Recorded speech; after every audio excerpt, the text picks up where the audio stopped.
السلام علیکم ورحمۃ اللہ وبرکاتہ۔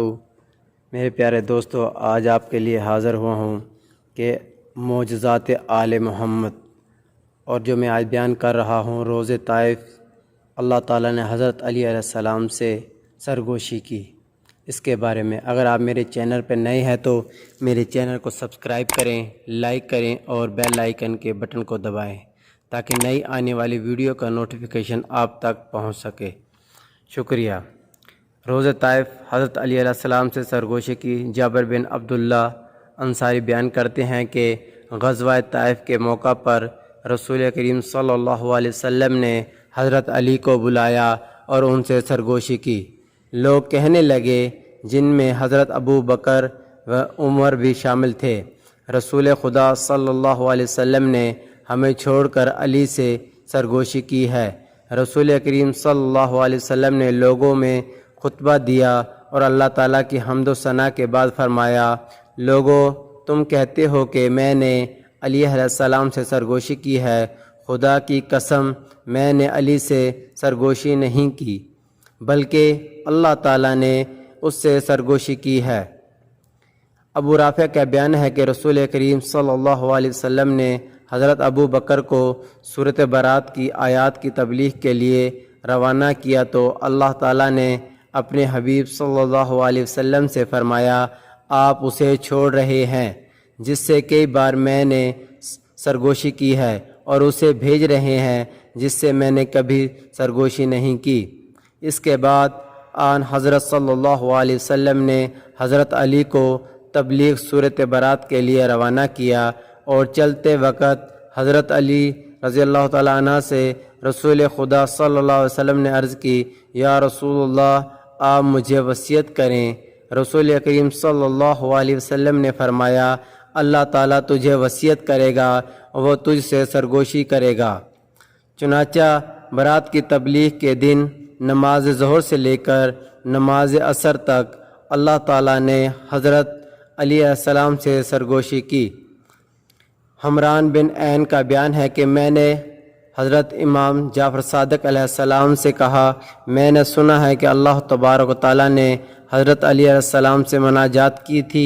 امام جعفر صادق علیہ السلام نے فرمایا، جی ہاں، طائف میں اللہ نے حضرت علی علیہ السلام سے سرگوشی کی تھی۔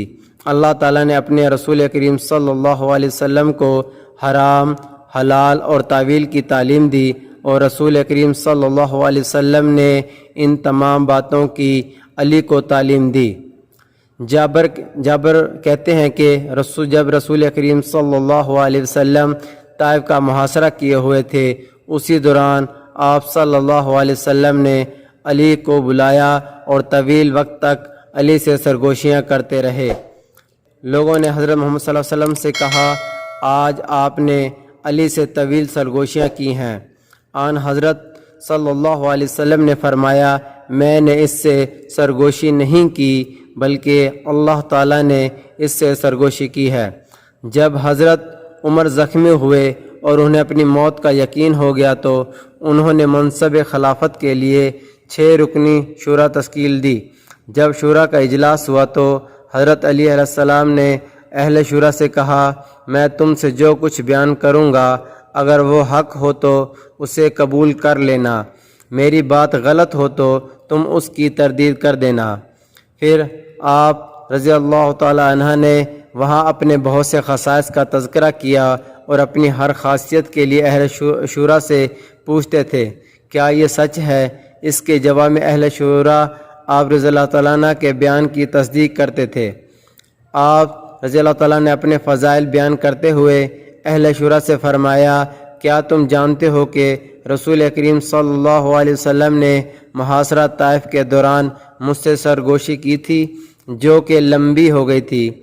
تم میں سے کچھ افراد نے آن حضرت صلی اللہ علیہ وسلم سے کہا، یا رسول اللہ صلی اللہ علیہ وسلم، آپ نے ہمیں نظر انداز کر کے علی رضی اللہ تعالیٰ عنہ سے سرگوشی کی ہے۔ رسول کریم صلی اللہ علیہ وسلم نے اس کے جواب میں فرمایا تھا کہ میں نے اس سے سرگوشی نہیں کی، بلکہ اللہ تعالیٰ نے اس سے سرگوشی کی ہے، تو کیا یہ بات سچ ہے؟ تمام حاضرین نے کہا، جی ہاں، یہ سچ ہے۔ اس روایت کو اہل سنت محدثین نے بھی اپنی کتابوں میں نقل کیا ہے، جن میں امام ترمذی، ابن کثیر، ابن مغازی، سمعانی، زیاد احم اور وغیرہ کتاب شامل ہیں۔